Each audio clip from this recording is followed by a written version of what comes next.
Magbabalat muna tayo ng nyug ngayon, guys.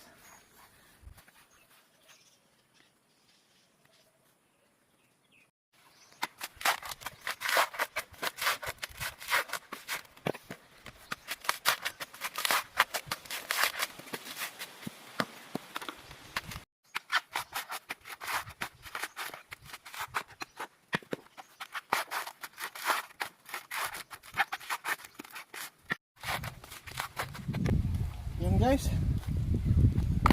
uuwi na muna tayo ngayon. Medyo nagdidilim oh. Baka tayo abutan ng ulan dito.